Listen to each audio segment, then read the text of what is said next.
దత్తదిగంబర దత్తదిగంబర శ్రీపాదవల్లభ దత్తదిగంబర నృసింహ సరస్వతి దత్తదిగంబర శ్రీపాదరాజం శరణం ప్రపద్యే. అందరికీ నమస్తే అండి. అందరూ కూడా భగవాన్ అనుగ్రహంతో అందరము బాగుండాలి మనసారా భగవాన్ ప్రార్థిస్తూ ఉన్నాను. ఈ రోజున మనము శ్రీపాద శ్రీవల్లభ సంపూర్ణ చరితామృతంలోని 8వ అధ్యాయం అయితే విందాం. ఇంతవరకు 7 అధ్యాయాలు అయితే విని ఉన్నాము. ఎవరైతే వినని వాళ్ళు ఉన్నారో ప్లేలిస్ట్లో అయితే ఇచ్చి ఉన్నాను అనమాట. అక్కడి నుంచి అయితే మీరు వినాలనుకుంటే అక్కడి నుంచి అయితే వినండి. ఈ రోజున మనము 8వ అధ్యాయం గురించి అయితే విందాము. దత్తావతారముల వర్ణన అనమాట. ఆత్మ సాక్షాత్కారం ఎట్లు కలుగును, బ్రహ్మజ్ఞానం కొరకు తప్పించువారే బ్రాహ్మణులు.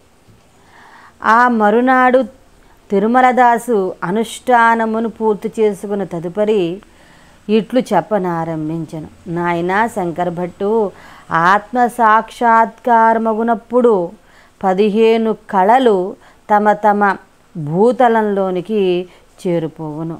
ఆయా దేవతాశక్తులు మూలభూతమైన తమ చైతన్యంలోనికి ప్రవేశించును.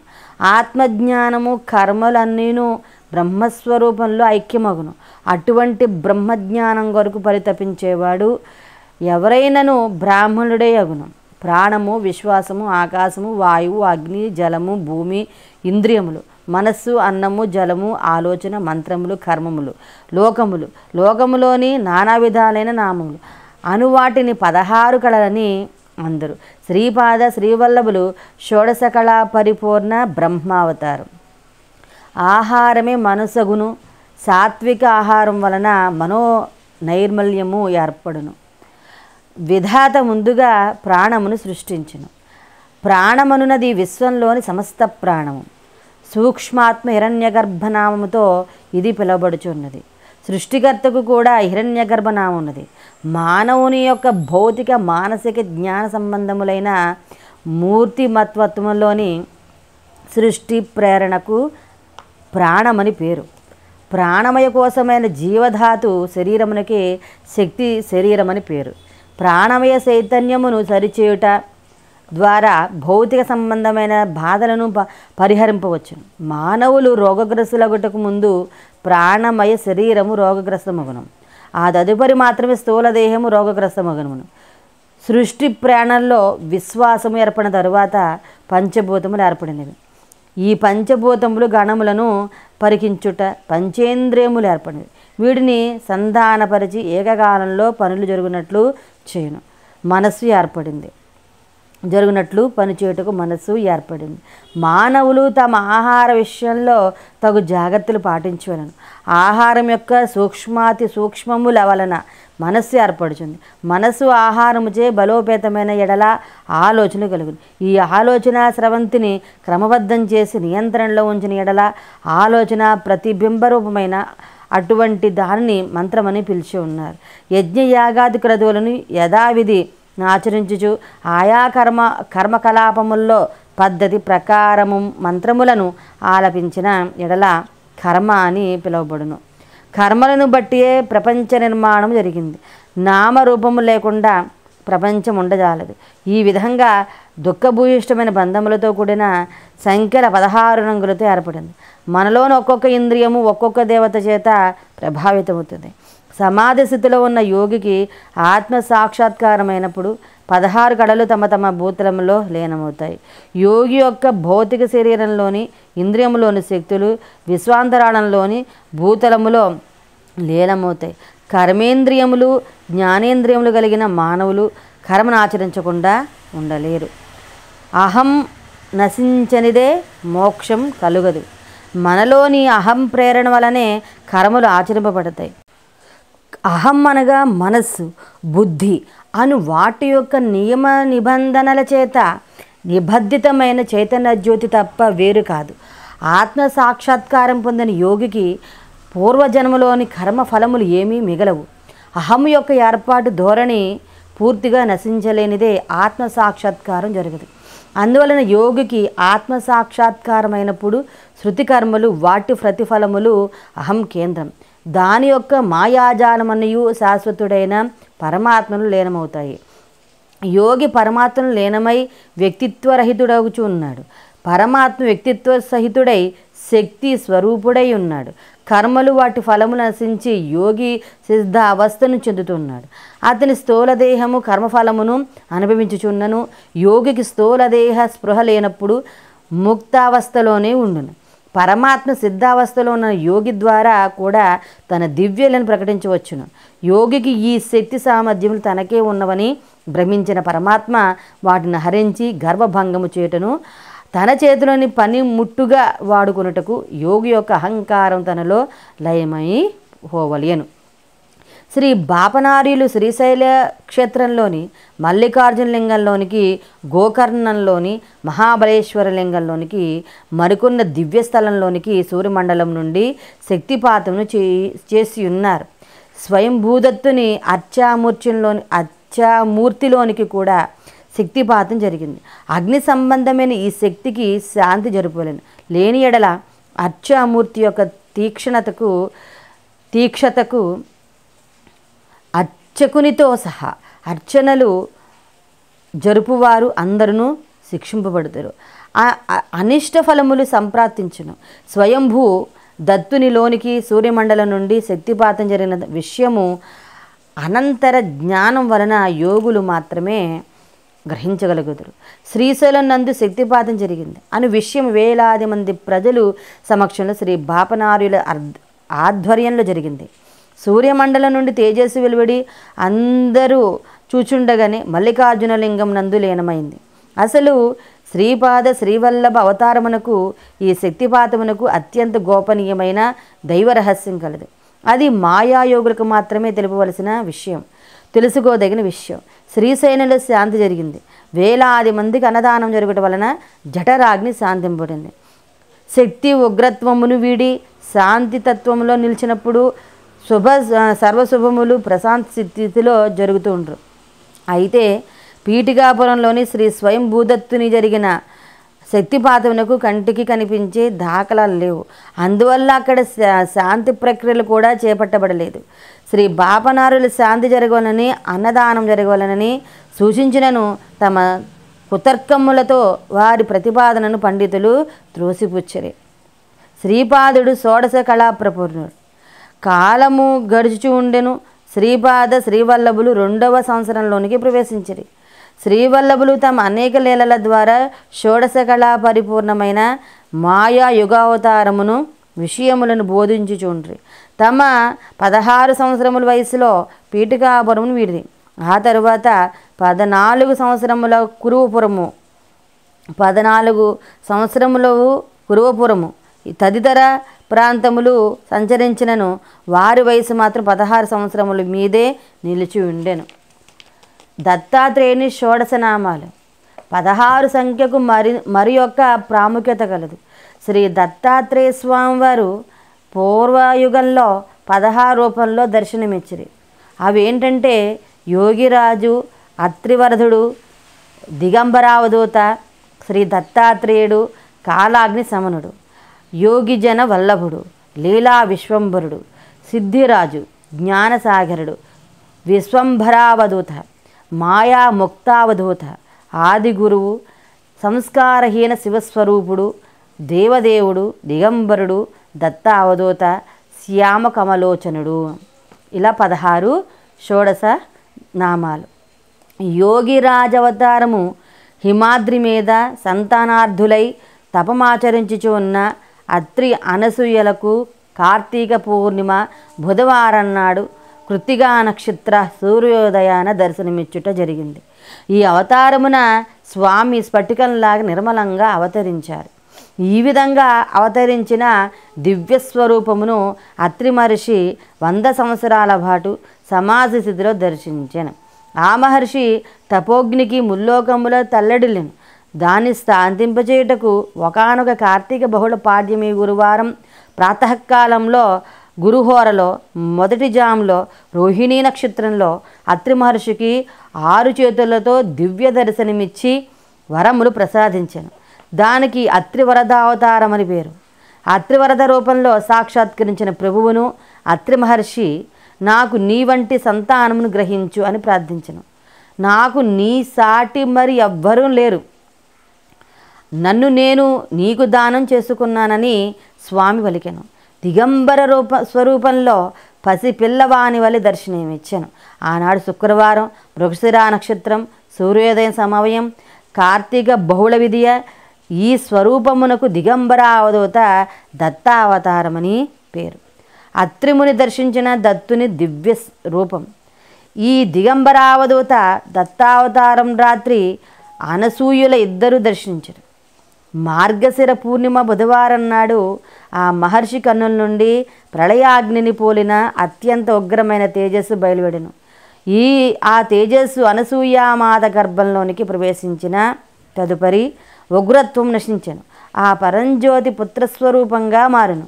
దీనికే కాలాగ్ని సమన దత్తావతారమని పేరు. నాయన శంకర భట్టు ఈ కాలాగ్ని సమన దత్తమూర్తి అప్పలరాజు శర్మ ఇంట అనేక తరముల నుండి ఆరాధనలను అందుకొనుచు ఉండెను. శ్రీ దత్తావతార కాలము, శ్రీపాద శ్రీవల్లభ అవతార కాలము. కాలాగ్ని సమనుడైన మన స్వామి ఒకానొక మార్గశిరసు పూర్ణిమ గురువారం మృగశిర నక్షత్రం రోజున సాయం సంధ్యందు లీలాబాలక రూపమున జన్మించెను. ఆ మూర్తిగా యోగిజన వల్లభావతారమని పేరు. నాయన గణేష చతుర్థి శుభదినమున సూర్యోదయమున చిత్రా నక్షత్రమందు తులారాశిలో సింహలగ్నమైన శ్రీపాద శ్రీవల్లభునిగా శ్రీపీఠికాపురమున మహాపుణ్యరూపిణి అయిన సుమతీమాతకు పుత్రుడిగా ఈ కలియుగమున ప్రప్రథమంగా ఆవిర్భవించెను. యోగిజన వల్లభునిగా ఆవిర్భవించిన మన స్వామిని అనేక మంది ముని పొంగవులు యోగ మార్గమును ఉపదేశించమని కోరిరి. వారిని పరీక్ష చేయుటకు స్వామి ఒకానొక మాయా కన్యను సృజించెను. ఆమెతో సరస సల్లాపాలాడుచు ఒకానొక నదిలో మునిగి అంతర్ధానము అయ్యను. దీనికే లీలా విశ్వంభరవతారమని కూడా అందరు. ఈ లీల పుష్యశుద్ధ పూర్ణిమ బుధవారం ప్రాతకాలమున జరిగెను. నాయన ఆ మాయాకన్యక దత్తాత్రేయుల వారి అర్ధాంగలక్ష్మి అయిన అనగామాతయే సుమి.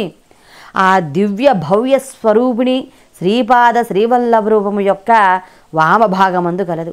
కుడి భాగమున శ్రీ దత్తాత్రేయుల వారు కలరు. అందువలన శ్రీపాద శ్రీవల్లభ రూపము అర్ధనారీశ్వర తత్వంలో ఉన్నది. ఇది దైవ రహస్యం. శ్రీదత్తుని వివిధ అవతార రూపములు. మన ప్రభువు కొంతకాలము బద్రికాశ్రమమును నివసించెను. శ్రీ స్వామిని అచ్చటనున్న సిద్ధజనులు పరీక్షించదల్చిరి. అప్పుడు స్వామివారి సర్వశక్తులను హరించివేసెను. వారు శరణాగతులు కాగా వారికి ఆత్మసిద్ధిని అనుగ్రహించెను. అది ఒకానొక మాఘశుద్ధ పూర్ణిమా గురువారం మాఘ నక్షత్రమున మధ్యాహ్న సమయాన జరిగెను. సిద్ధమునులకు ఆత్మసిద్ధిని అనుగ్రహించిన ఈ మూర్తికి సిద్ధరాజావతారమని పేరు. నాయన శ్రీపాద శ్రీవల్లభులుగా గణేష చతుర్థి నాడు అవతరించుటకు ఖచ్చితంగా 2498 సంవత్సరములకు పూర్వం ఒక వింత సంఘటన జరిగిన. వివిధములైన ఉన్నత స్థితిలో ఉన్న మహాయోగులు బద్రికాశ్రమమున కఠోరత తపమాచరించి దత్తప్రభువును దర్శనమివ్వవలసిందని ప్రార్థించను. అప్పుడు వారికి 25 సంవత్సరములు నవయువక రూపమున శ్రీ ప్రభువు దర్శనమిచ్చను. పూర్వయుగంలోని అత్యంత పురాతనమైన జీవుల పరిణామక్రమమును అత్యంత వేగరపరచుచు క్రియాయోగమును బోధించను. సహజ పరిమాణ దశలో 1,00,000 సంవత్సరములకు కానీ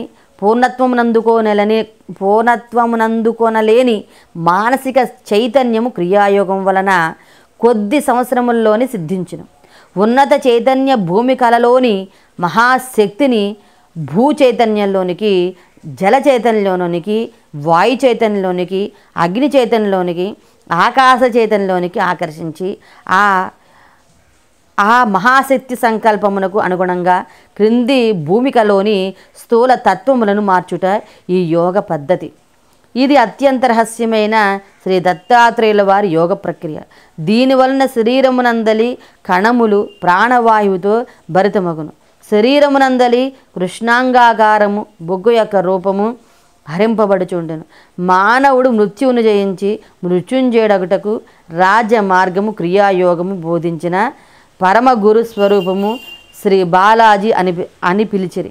శ్రీ బాబాజీయే ఆదిశంకరులకు చండాల రూపమున కనిపించి జ్ఞానబోధ చేశాను. వారు ఇప్పటికీ సశరీరులై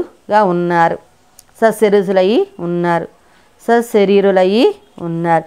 శ్రీ బాబాజీ రూపమున దర్శనమిచ్చిన శ్రీ దత్తాత్రేయుల వారిని ఈ భూమండలమునందు అవతరింపవలసిందని కోరుట మరచిపోయిరి. తమ విధి వైపరీత్యమునకు చింతించి ఆ మహాయోగులందరూ నేపాల్, భూటాన్ దేశముల మధ్య ప్రదేశము కైవల్య శృంగమను స్థలమును చేరి ఘోర తపమాచరించిరి. ఆ మహాయోగుల్లో చాలామంది కొన్ని శతాబ్దముల వయసు కలవారు నుండి వారు మహాతపస్సాలు. వారి మొరలు ఆలకించి ప్రభువు దర్శనమిచ్చిరి. వారి ప్రార్థనల ఫలితంగా కోటి సూర్య సమాన తేజంతో ఒక మహాతేజోపుంజము ఆకాశంలో దృగ్గోచరమయ్యెను.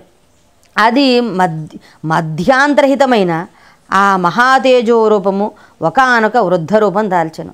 వారు ఆ మహాప్రభువును శ్రీ విశ్వేశ్వర మహాప్రభునామంతో పిలిచిరి. తమకు నిరంతర దర్శనమివ్వవలసిందని ప్రార్థించిరి. దానికి శ్రీ ప్రభువులు 12 సంవత్సరములకు ఒక పర్యాయము దర్శనమిచ్చేదనని అనిరి. ప్రభు, ఇది చాలా ఎక్కువ విరామమని వారనిరి. అయితే 6 సంవత్సరాల కాల వ్యవధిలో దర్శనమిచ్చేదనను అనిరి. అది కూడా ఎక్కువ విరామమేనని వారు అనిరి.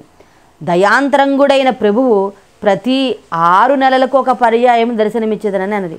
అప్పుడు ఆ సిద్ధ మహా సమూహములు వారిని భూమిపై అవతరించమని కోరిరి. అప్పుడు శ్రీ విశ్వేశ్వర మహాప్రభువులు తాము 2498 సంవత్సరముల తర్వాత శ్రీ పీఠికాపురంలో శ్రీపాద శ్రీవల్లభ రూపమున అవతరించదమని అనిరి. అంతేకాకుండా తమ యొక్క అంశావతారములు 12 సార్లు అవతరించిన మరియు 12వ అంశావతారమైన శ్రీ రామలాల మహాప్రభు అను అంశావతారం వాసుదేవానంద సరస్వతి అని ఎతికి నిర్వికల్ప సమాధి స్థితి అనుగ్రహించనునియు ఆ వాసుదేవానందుల శ్రీ పీఠికాపురమున శ్రీపాదుల జన్మస్థలమైన శ్రీ బాపనార్యుల స్వగృహమును కాలాంతరమున దర్శించనునియు. అయితే ఆ స్థలముననగా జన్మభూమిలో పాదుకను ప్రతిష్ఠించుచు యోగమును వేరొకరికి అనుగ్రహించదలిచిన కారణమున శ్రీ వాసుదేవానందుల పాదుగా ప్రతిష్ఠతను చేయలేరనియు సెలవిచ్చిరి. నాయన శంకర భట్టు ఒక పని జరుగుటకు గాని జరగకుండా ఉండుటకు గాని వేరొక విధంగా జరుగుటకు గాని శ్రీపాద శ్రీవల్లభుల సంకల్పమే కారణమని గ్రహించు. అప్పుడు నేను ఇట్లనని, అయ్యా త్రిమలదాసు, పాదుకులను ప్రతిష్ఠించి విషయము చిన్న విషయము కదా. భూమిలో పాదుగా ప్రతిష్ఠ జరుగుటకు శతాబ్దముల వరకు వేచి ఉండవలెనా? అప్పుడు తిరుమలదాసు ఇట్లనెను, నాయనా, అదే శ్రీపాద శ్రీవల్లభుల చమత్కారం. వారి సంకల్పం లేక ఒక చిన్న ఆకు కూడా కదలజాలదు. బద్రీ అరణ్యములందు సంజీవిని పర్వతమని పిలువబడు ద్రోణగిరి ఎందు 25 సంవత్సరముల వయసు గల ఒక వారు బాబాజీ అని పిలువబడుచుండ్రి. నేపాల్ భూటాన్ మధ్య ప్రదేశమందలి కైవల్య శృంగమునందు శ్రీ విశ్వేశ్వర మహాప్రభు రూపమున వృద్ధావస్థలో దర్శనమిచ్చుచుండ్రి. ప్రస్తుతం కురువపురమున 12 సంవత్సరములు బాలయతిగా దర్శనమిచ్చుచుండ్రి. వారు ఏకకాలమున ఈ 3 రూపంలోనూ ఉండ్రి. ఆద్య పరాశక్తి అయిన శ్రీ కన్యకా పరమేశ్వరి బాబాజీ చెల్లులుగా వ్యవహరింపబడుతూ దశాశ్వమేధ ఘట్టమునందలి గుహలో ఉన్నది. నాయన, శ్రీపాద లీలలు అచింత్యములు, ఆత్కర్యములు.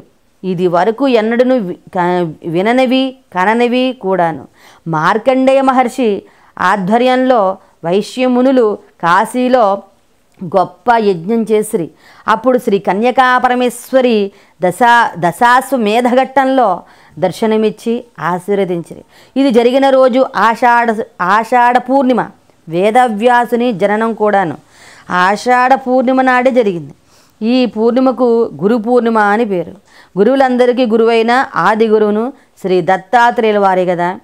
పరశురాముడు గొప్ప యాగమును చేయుచు ఉన్నారు. శ్రావణ శుద్ధ అష్టమి సోమవారం నాడు స్వామి కృష్ణామలక వృక్షం కింద కూర్చుని పింగళ నాగుడనే మునికి తన యొక్క యథార్థ శివతత్వం బోధించినాడు. దీనినే శివస్వరూప అవతారమని, సంస్కారహీన అవతారమని అంటారు. బ్రహ్మదేవుడు ఒక పర్యాయము వేదములను మర్చిపోయినాడు. ఒకనొక భాద్రపద చతుర్థి గురువారం శతభిష నక్షత్రం నాడు దత్తస్వామి ఆశ్రయించగా స్వామి అతనికి వేదములను అనుగ్రహించినాడు. ఈ అవతారమూర్తికి దేవతావతారమని పేరు. యదు మహారాజునకు అవధూత రూపంలో దర్శనమిచ్చి తన 24 గురువుల గురించి చెప్పి అనుగ్రహించినాడు. దీనికే దిగంబర అవతారమని పేరు. ఇది ఆశ్వయుజ శుద్ధ పూర్ణిమ బుధవారం నాడు జరిగింది. గోరక్షకుడనే సద్భక్తుడు ఒకడు ఉన్నాడు. అతనినే గోరక్షానాథుడని అంటారు. ఒకానొక జ్యేష్ఠ మాస పూర్ణిమ దినాన స్వామి అతనికి సాక్షాత్కరించారు. ఈ మూర్తికి దత్త అవధూతావతారం అని పేరు. గోరక్షకుని అనుయాయులే నేపాళ దేశము నందున్నారు. శ్రీపాద శ్రీవల్లభుల జాతక ప్రతి శుక్రనాడి గ్రహమునందున్నది. ఇది నేపాళ దేశం నుండి కాలాంతరమున శ్రీ పీఠికాపురము చేరును. అప్పటి నుండి శ్రీ పీఠికాపురమున దత్తపాదుకుల దర్శనమునకు అసంఖ్యాక జనులు వచ్చెదరు. నాయన సిద్ధరాజు అవతారము తరువాత తన యొక్క సంపూర్ణ జ్ఞానయోగంలో ప్రవేశించిరి. ఫాల్గుణ శుద్ధ దశమి ఆదివారం ప్రాతకాలంలో జ్ఞానయోగం నందు ప్రవేశించిన ఈ అవతారమూర్తికి జ్ఞానసాగర అవతారం అని పేరు. మహాప్రభు వలన జ్ఞానయోగమును స్వీకరించిన సిద్ధమునులు తమ తమ సాధనాలను కొనసాగించరు. వారిని పరీక్ష చేయుటకు అత్యంత వికృతి వికార రూపమును ధరించను. వారికి సంపూర్ణ శరణాగతి చెందిన యోగులను సంపూర్ణంగా అనుగ్రహించరు. ఇది చైత్ర శుద్ధ పూర్ణిమ మంగళవారం చిత్తా నక్షత్రంలో జరిగింది. దీనికే విశ్వంభరావధూత అవతారమని పేరు. కాశీక్షేత్రమున ఒక సద్బ్రాహ్మణుడు ఉండేవాడు. ఒక వైశాఖ శుద్ధ చతుర్థి బుధవారం స్వాతి నక్షత్రమున అతని ఇంట ఆబ్దికం వచ్చింది. పవిత్రమైన ఆ శారద దినమున గోచీగుడ్డ ధరించిన బిచ్చగాడొకడు తన కుక్కతో సహా ఆ ఇంట ప్రవేశించి అపవిత్రం చేసినాడు. ఆ బ్రాహ్మణి కోపం అవధులు దాటింది. అయితే వచ్చిన ఆ బిచ్చగాడు తన కుక్కతో వేదమంత్రమును చదివింపజేశాడు. వచ్చినవాడు శ్రీ దత్తస్వామిని గుర్తించి ఆ బ్రాహ్మణుడు కాళ్ళ మీద పడ్డాడు. ఆ బ్రాహ్మణుడే ఒకానొక జన్మలో విష్ణుదత్తుడని పిలువబడే గొప్ప దత్తభక్తుడు.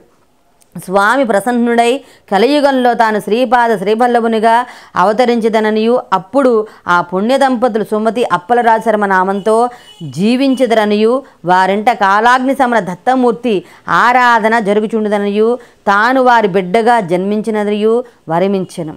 ఈ దత్తావతారమూర్తి నామము మాయాముక్తావధూత. జంబాసురుని వధించుటకు దత్తస్వామియు అనఘాలక్ష్మియు ఆవిర్భవించిన యుగళమూర్తికి ఆదిగురు అవతారమని పేరు. ఒకానొక కార్తీక శుద్ధ ద్వాదశి బుధవారం రేవతి నక్షత్రం నాడు సూర్యోదయ సమయాన శ్రీ దత్తప్రభు శ్యామకల నేత్రంతో దివ్యకాంతులతో అమృత దృష్టిని తన నేత్రముల ద్వారా వెదజల్లుచు అసంఖ్యాక జనులకు దర్శనమిచ్చాను. ఈ అవతారమూర్తికి శ్యామకమలలోచనుడని పేరు. శ్రీ దత్తప్రభు భోగ మోక్షప్రదులు. వారిని ఆరాధించుటకు వారి పాదకులు చాలును. వారి పాదకులు 4 వేదములు 4 కుక్కల రూపమును పొంది నాకుచి ఉన్నాయి. అన్ని అపవిత్రములను పోగొట్టుగలిగిన వేదములే అపవిత్ర సునకములై వారి పాదపద్మముల వద్ద పడి ఉండగా వారి పవిత్రతను ఊహించుటకు మానవులకే కాదు దేవతలకు సప్తఋషులకు కూడా అసాధ్యం. పూర్వము వామనావతారం వచ్చినప్పుడు వారికి సమకాలికుడిగా వామదేవ మహర్షి అనే ఋషి ఉండేవాడు. ఆయన జన్మ సమయమున మాతృ గర్భము నుండి తల ఒక పర్యాయము బయటికి వచ్చి పరిసరములను పరికించి తిరిగి గర్భస్థుడయ్యను. అప్పుడు దేవతలు ఋషులు ప్రార్థించగా వారు తిరిగి జన్మించరు. వారు ఆ జన్మ బ్రహ్మజ్ఞానులు. అదేవిధంగా శ్రీపాదులు వారి జననములోనూ జరిగింది. వారి కేవలం జ్యోతిస్వరూపం.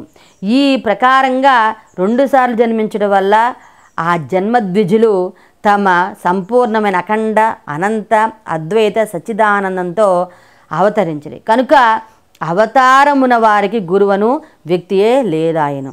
వాస్తవమునకు వారు త్రిమూర్తులు సంయుక్త రూపముగాక వారికి అతీతంగానున్న ఒకానొక ప్రత్యేక తత్వం. అందువలన వారు త్రిమూర్తులకు అతీతమైన 4వ తత్వమని సూచించుటకు చతుర్థి తిథి నాడు జనించిరి. సృష్టి అందలి ప్రవృత్తి గణములు నివృత్తి గణములు రెండింటికి అధిపతి అయిన గణేశ తత్వమని సూచించుటకు గణేశ చతుర్థి దినమున ఆవిర్భవించిరి. మార్తు గర్భము నుండి తల ఒకసారి బయటకు వచ్చి తిరిగి గర్భస్థముగా మహాయోగులు సిద్ధపురుషులు దేవతలు ప్రార్థించగా తిరిగి జన్మించిరి. కనుక వారు ఆ జన్మ బ్రహ్మజ్ఞాన సంపన్నులు. చిత్త నక్షత్రమునకు అధిపతి అంగారకుడు. అతని మంగళ గ్రహమని కూడా అంటారు. ఈ గ్రహము పాపస్థుడైన ఎడల జీవులకు అనేక అమంగళములు సంప్రాప్తించును. అన్ని అమంగళములను పరిహరించుటకు సర్వ శుభములను ప్రసాదించుటకు ప్రభువు చిత్తా నక్షత్రమందు జన్మించెను. చిత్తా నక్షత్రమున శ్రీపాదుని అర్చించిన విశేష ఫలము కలుగును. స్వామి సాక్షాత్తు ధర్మశాస్త్ర కనుక తను హరిహరాత్మజుడైన అయ్యప్ప స్వామి అని తెలియజేయుటకు తులారాశిలో జన్మించను. వారికి తెలియని ధర్మ సూక్ష్మములు లేవు. ధర్మ సంఘటము ఏర్పడినప్పుడు వారిని ప్రార్థించిన సరి అయిన ధర్మపదము దర్శనీయమగును. గ్రహములకు రాజైన సూర్యుని యొక్క సింహలగ్నంలో జనించుటచే తాను విశ్వప్రభు అనియు దర్బారు చేయుటకు వచ్చిన చక్రవర్తి అనియు తెలియజేయుచున్నది. దత్తప్రభు నుండి త్రిమూర్తులు వారి నుండి 3,000,000 దేవతలు వారి నుండి 33 కోట్ల దేవతలు వచ్చినారు. అందువల్ల దత్త నామస్మరణ చేసిన సమస్త దేవతాస్మరణ చేసిన ఫలము లభించును. వారి యొక్క బ్రహ్మ ముఖమునకు ఋషి పూజ చేయవలయను. విష్ణుముఖమునకు శ్రీ సత్యనారాయణ వ్రతము విష్ణు సహస్రనామములు చేయవలను. వారి రుద్రముఖమునకు రుద్రాభిషేకము చేయవలను. వారి బ్రహ్మ ముఖ జిహ్వయందు సరస్వతి కలదు. మధ్య ముఖ వక్షస్థలమునందు లక్ష్మి కలదు. శివముఖ వామభాగమున గౌరీదేవి కలదు. సృష్టి అందలి సమస్త శ్రీ దేవతా శక్తులను శ్రీపాదులు వామభాగమునందు కలరు. సమస్త పురుష దేవతా శక్తులను శ్రీపాదుల వారి కుడి భాగమునందు కలవు. తిరుపతిలో 7 కొండల మీద వెలిసిన శ్రీ వెంకటేశ్వరుడు సాక్షాత్తు దత్తప్రభువే. వేంకారము అంటే అమృత బీజం, కట అనునది ఐశ్వర్య బీజం. వెంకటేశ్వరుడు అమృత ఐశ్వర్య ప్రదాత. వేమనగా పాపములను, కట అనగా ఖండించువాడు, ప్రారద్రోలువాడు అని అర్థం. శ్రీ వెంకటేశ్వరుడు శ్రీపాద శ్రీవల్లభులను అభిన్నమూర్తులు. అప్పుడు నేను ఇట్లానే, అయ్యా తిరుమలదాసు, వర్ణాశ్రమ ధర్మములను పాటించాలనని పూర్వమునందలి పెద్దలు వచించిరి. శ్రీపాద వల్లభులు దాని కొంత భిన్నంగా చూపుచున్నారని తోచుంది. నా సందేహమును నివృత్తి చేయవలసింది. బ్రాహ్మణ లక్షణములు. అంతటా తిరుమలదాసు ఈ విధంగా చెప్పన ఆరంభించను. నాయన, బ్రాహ్మణుడు బ్రహ్మజ్ఞానవేషిగా జీవించవలెను. అప్పుడు మాత్రమే అతడు సద్బ్రాహ్మణుని పిలువబడను. తనకు విహితమైన ధర్మములను త్యజించి దురాచారపరుడైన ఎడల అతడు దుష్ట బ్రాహ్మణుడు అగును. అతని యొక్క దురాచారముల మితిమీరని ఎడల, అనగా గోహత్య చేసి గోమాంసం భుజించుట, పరశ్రీ లంపటత్వము నగోను వాటి యందు తగులుకొనిన ఎడల అతనిలో బ్రాహ్మణత్వము లేసమాత్రమును లేదని గ్రహింపవచ్చును. అతడు నామమాత్ర బ్రాహ్మణుడును. మితిమీరిన దురాచారం వలన అతని బ్రాహ్మణ తేజస్సు సంపూర్తిగా హరింపబడును. అతని శరీరమునందలి జీవకణములు సహితము లేక జీవకణములు సహితము అనేక మార్పులకు లోనయి చండాలత్వము నొందును. అతడు అప్పుడు ఎంత మాత్రము బ్రాహ్మడు కాజాలడు. క్షత్రియుడు బ్రహ్మజ్ఞానాకాంక్షితుడై నిరంతర తపస్సు వలన బ్రాహ్మణత్వం పొందవచ్చును. అప్పుడు జన్మసిద్ధంగానున్న అతని శరీరమునందలి జీవకణములు బ్రాహ్మణత్వమును పొందును. ఈ విధంగా బ్రాహ్మణత్వమును పొందినవాడు విశ్వామిత్రుడు. శనేశ్వరుడు 3 రాసుల్లో ప్రయాణము చెయ్యకాలము, అనగా 7.5 సంవత్సరముల్లో శరీరమునందలి జీవకణములు ప్రతి మనుష్యునకు మార్పులకు చెందును. పాత జీవకణము నశించును. కొత్త జీవగణములు సృష్టించబడును. ఈ ప్రక్రియ అంతయును మనుషులకు తెలియకుండానే జరుగుతూ ఉండెను. క్షత్రియ లక్షణములు. క్షత్రియుడు తన క్షేత్ర వృత్తిని వీడి శాంతరస ప్రధాన వృత్తి అయిన కృషి, గోగణ పోషణ, వాణిజ్యాదుల యందు నిరతుడైన ఎడల, అది తీవ్ర దశకు వచ్చిన ఎడల అతనిలో క్షాత్రము ఎంత మాత్రమును నిలవదు. అతని మనసు, బుద్ధి, శరీరం అనేక మార్పులకు లోనయ్యి వైశ్యత్వమును నొందును. బ్రాహ్మణుడు క్షాత్ర వృత్తిని అవలంబించిన పరశురాముని వలె అగును. పూర్వకాలంలో ద్రోణాచార్యులు, కృపాచార్యులు జన్మతః బ్రాహ్మణులైనను క్షాత్ర వృత్తి అవలంబించలేదా? కుసుమశ్రేష్ఠి వైశ్యుడైన క్షాత్రవృత్తి అవలంబించలేదా? జన్మతః శూద్రుడైన నేను శ్రీపాదుల అనుగ్రహం వలన బ్రహ్మజ్ఞానం పొందలేదా? జన్మతః శూద్రుడైన వాడు కూడా నిరంతర కృషి వలన వైశ్యుడు కానీ, క్షత్రుడు కానీ, బ్రాహ్మణుడుగా కానీ మారవచ్చును. కేవలం ఒకానొక జాతిలో జన్మించినంత మాత్రాన శిక్ష వేయకుండుట కానీ, శిక్ష వేయుట కానీ యమధర్మరాజు చేయుడు. మనము చేయు శుభాశుభ కర్మములను బట్టి ఫలితములు ప్రసాదించబడుచుండును. జన్మతః శూద్రుడైన నేను మరుజన్మలో బ్రాహ్మణుడిగా జన్మించవచ్చును. జన్మతః బ్రాహ్మణుడైన వాడు మరుజన్మలో శూద్రుడిగా జన్మించవచ్చును. కొన్ని సాంఘిక కట్టుబాట్ల కోసం వర్ణ వ్యవస్థ ఏర్పాటైంది. పరమాత్మ యొక్క ముఖము బ్రాహ్మణత్వం, బాహువులు క్షత్రియత్వములు, ఉరువులు వైశ్యత్వం, పాదములు శూద్రత్వమును సూచించి ఉన్నవి. శ్రీపాద వల్లభులే ఒక పర్యాయము సెలవిచ్చియుండ్రి. నీవు మా ఇంట ఆతిథ్యమును స్వీకరించుచున్నావు. మా ఇంట భోజనం బ్రాహ్మణ భోజనమే. కర్మరహస్యం. నిరంతరము శ్రీపాదుల వారి స్మరణలో ధ్యాసలో నుండి ఈ పరిపర ప్రాంగణమంతమును శుభప్రదములు పవిత్రములైన దివ్య స్పందనతో నిండియుండును. నరసావధానులు జన్మతః బ్రాహ్మణుడైనను ఆ గృహమందలి భౌతిక, మానసిక, ఆధ్యాత్మిక సంపదలన్నీ విషపూరితమైన కారణమున కలుషిత వాయుమండలంలో నిండిన ఆ బ్రాహ్మణ గృహమున శ్రీపాదులు ఆతిథ్యమును స్వీకరించరైరి. ఇది సుమి దీనిలోని రహస్యం. జీవులు తమ పరిణామక్రమంలో కానీ విపరిణామక్రమంలో కానీ కర్మసూత్రమును అనుసరించరి. జన్మించుటకు అసలు కులములన్నవి ఉండవలను కదా, అందులకే ఆ ఏర్పాటు జరిగింది.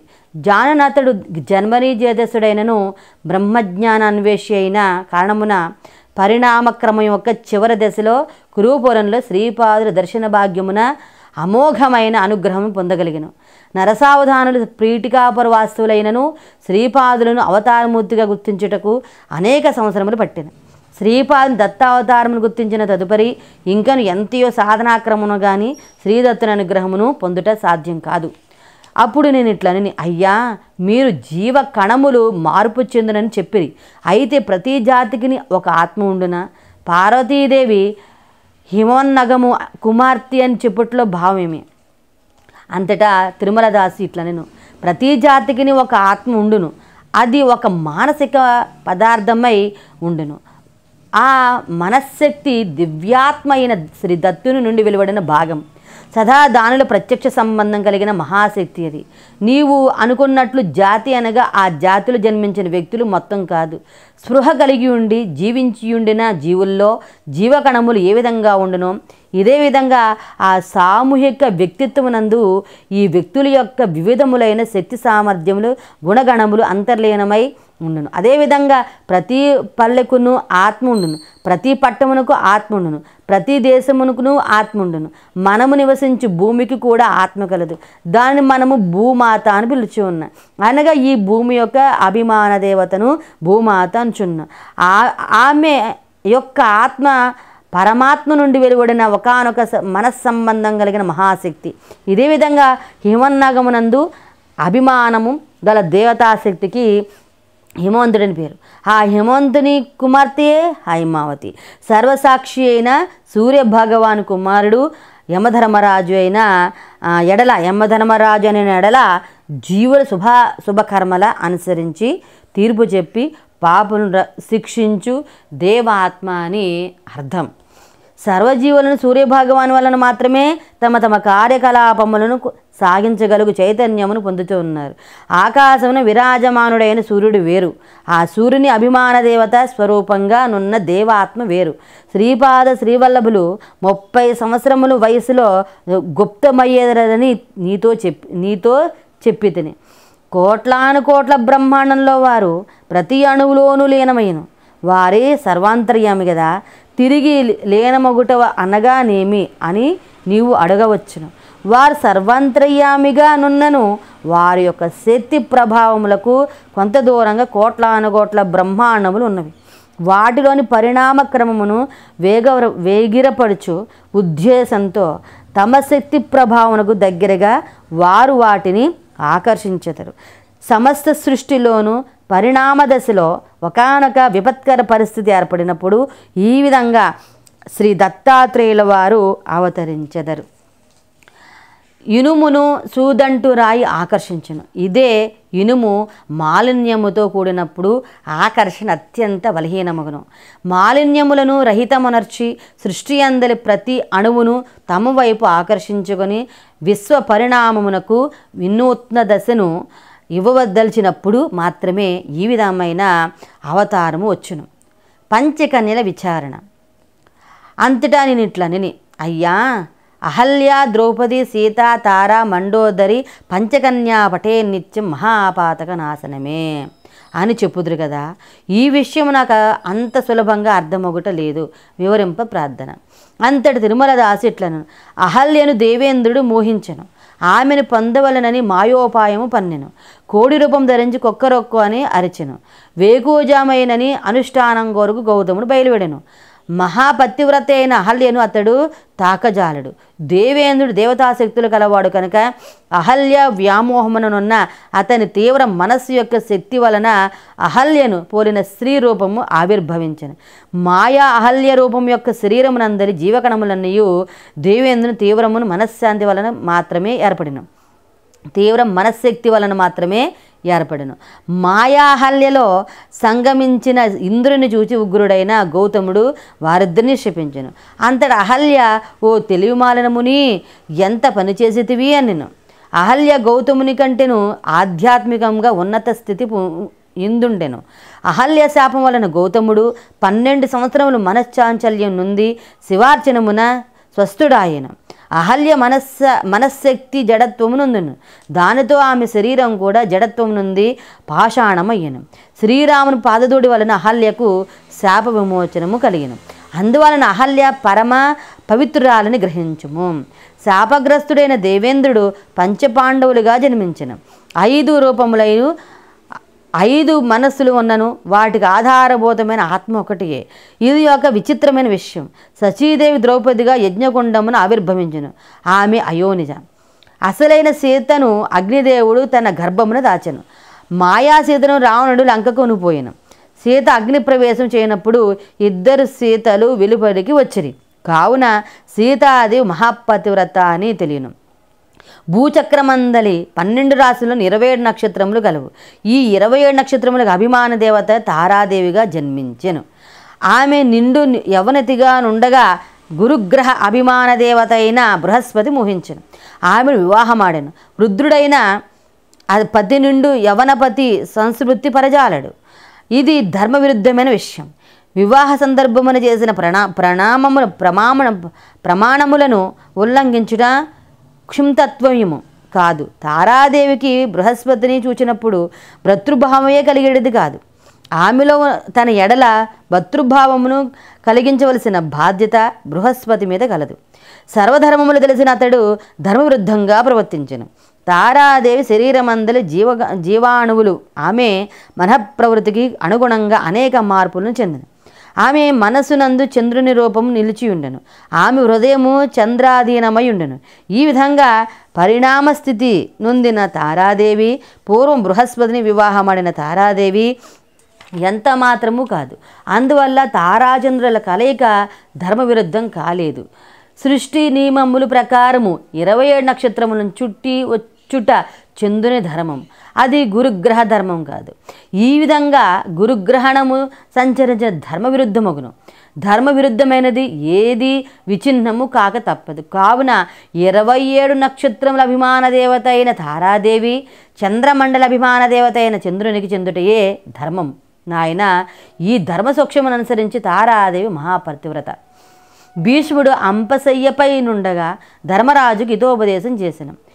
చెడు జరుగునప్పుడు సాధ్యమైన ఎడల దానిని నిరోధింపవలెను, లేదా ధర్మవిరుద్ధమైన పని జరుగు ప్రాంతము నుండి వైదొడగవలెను అని చెప్పుచుండెను. అది వినిన ద్రౌపది పక్కున నవ్వెను. అంతటా భీష్ముడు ఇట్లని, ద్రౌపదీదేవికి మానభంగము జరుగు సందర్భమున నేను మిన్నకుంటిని. అప్పట్లో దుర్యోధనాదుల భోజనము నేను చేయుచుంటిని. అందువల్ల నా బుద్ధి భ్రష్టు పట్టిపోయిను. ఆ చెడు రక్తమంతయును ఇప్పుడు శరీరం నుండి బయలువెడనది. ఇప్పుడు నా బుద్ధి కల్మరషితముగానున్నది, సత్యము బోధపడిందని నేను. జీవ పరిణామ దశలో అనేక జన్మలెత్తు చూడను. కొన్ని జన్మల్లో స్త్రీగాను, మరికొన్ని జన్మల్లో పురుషుడుగాను కూడా జన్మించవచ్చును. మరుజన్మ లేకుండా పశుపక్షాది జన్మలు కూడా ఎత్తవచ్చును. మండోదరి ఒకానొక జన్మలో పురుషుడిగా జన్మించును. ఆ జన్మ యందు ఆమెకు చంచల స్వభావురాలైన ఒక భార్య, దుష్ట ప్రవృత్తి గల ఒక భార్య, మృదు స్వభావం గల భార్య ఉండేది. చంచల స్వభావురాలైన భార్య వానర జన్మమెత్తి వాలిగా ఆవిర్భవించను. దుష్ట ప్రవృత్తి గల భార్య రావణునిగా జన్మించను. మృదు స్వభావం గల భార్య విభీషణునిగా జన్మించను. కల్పాంతరమునందు వీరు ముగ్గురును మండోదర పురుషునిగా జన్మించినప్పుడు అతని భార్యలే. ప్రస్తుత జన్మమున మండోదర వాలికి భార్య కాగా అంగదుడు జన్మించను. తదుపరి రావణునికి భార్యగానయ్యను. రావణుడ వధానంతరము విభీషణునికి పట్టపురాణి అయిను. వాలికి భార్యగా ఉన్నప్పుడు జీవనాథుడు, రావణుని భార్యగా ఉన్నప్పుడు జీవాణువులు, విభీషణుని పట్టపురాణిగా ఉన్నప్పుడు జీవాణువులు వేరువేరుగా ఉన్నవి. అందువల్ల మండోదరి కూడా మహాపతివ్రతయే. అప్పుడు నేను ఇట్లని, అయ్యా, స్త్రీలకు ఒకే భర్తతో ఉండవలెను, పురుషులు ఏకపతివ్రతలయ్యి ఉండవలెను చెప్పుదురు కదా. బహుభార్యత్వము కానీ బహుభర్తృత్వం కానీ నిందనీయములు కదా. కాలచక్ర పరిణామం. అంతట తిరుమల దాసి ఇట్లను, నీవు చెప్పినది అక్షరాల నిజం. ఒకడు నిష్కారణముగా భార్యని హింసింపపాలు చేసిన ఎడల సప్త జన్మము బాల వైధవ్యమునుందని చెప్పబడినది. ఒక పురుషుడు 4-5 స్త్రీలను వివాహమాడిన ఎడల మరుజన్మమున ఈ పురుషుడు స్త్రీగా జన్మించును. ఆ 4-5 స్త్రీలు తమ కామవాసనలు సంస్కారము నశింపని ఎడల పురుష జన్మమెత్తి ఆ స్త్రీని అనుభవించెదరు. ఇది ఒక జన్మమున జరిగిన వ్యభిచార దోషము కలుగును. ఆ స్త్రీ వేరు జన్మములు విడివిగా ఆ పురుషుడు వివాహమాడిన దోషం లేదు. ఇది కాలచక్ర ప్రభావం. ఈ మహాచక్రమునందు ఎటువంటి వింతలు ఉన్నాయో జరుగుచుండును. స్త్రీ జన్మెత్తిన ఎడల ఆ జన్మకు సంబంధించిన ధర్మము ఆచరించవలెను. పురుష జన్మెత్తిన ఎడల ఆ జన్మకు సంబంధించిన ధర్మము ఆచరించవలేను. భార్య భర్తలను విడదీసిన పాతకులు అటు పురుష జన్మకు కానీ ఇటు స్త్రీ జన్మకు కానీ చెందకుండా నపుంసక జన్మమెత్తి సంసార సుఖం అనేది ఏమిటో తెలియక దుఃఖమును అనుభవించుచు మనస్తాపమునందుడు. మాంస భోజనము నిషిద్ధం. ఒకడు మేకను చంపి 10 మందితో కలిసి దానిని భుజించినను అనుకునుము. ఆ మేక ప్రాణోత్కరణ సమయమున విపరీతమైన బాధ అనిపించుచు ఆ బాధామయ స్పందనలు వాయుమండలం నిక్షిప్తమై ఉండును. నాయన, వాయుమండలమునందు బాధమయ స్పందనలు, ఆనందమయ స్పందన నిక్షిప్తమై ఉండును. సత్కర్మల వలన ఆనందమయ స్పందనలు జనించును, దుష్కర్మ వలన బాధామయ స్పందనలు జనించును. చచ్చిన మేక తనను తినిన 10 మంది మానవులు హింసించవలనని తలంచును. ఆ కారణం చేత ఆ మేక మానవ ధ్యాస వలన మానవ జన్మ ఎత్తును. ఆ మానవులు మేక జన్మనెత్తుదురు. ఈ రకంగా కర్మ యొక్క ఫలితములు ప్రతి చర్యను కలుగుచుండును. అందువలన మానవులు క్షమాగుణమును అలవర్చుకొనవలెను. సాత్వికుడు మేకను చూచినను దాని మాంసము తిన్న నల్లడు. అది నిజంగా తన పూర్వజన్మమును భక్షించిన మనుష్యుడైనను సరే, క్షమించి వదిలిన ఎడల, దానికి ప్రాణదానం చేసిన ఎడల అంతటితో ఆ కాలచక్రం ఆగును. పీఠికా ప్రవాసులు సాంఘాతిక పుణ్యమును, సాంఘాతిక పాపమును ఒక్కసారి ఫలించి శ్రీపాద శ్రీవల్లభ జనమునకు కారణమయ్యను. పుణ్యజనులు వారిని శ్రీదత్తునిగా గ్రహించి శుభ ఫలితములను పొందిరి. పాపజనులు వారిని దత్తునిగా గ్రహింపగా మరింత అశుభ ఫలితమును పొందిరి. శ్రీదత్తుని ఆరాధించుచు శ్రీపాద వల్లభుల వారు నిందించువారు రౌరవాది నరకమును పొందుదురు. విషయము అర్థం కానప్పుడు మౌనం వహించడం మంచిది. అంతేగాని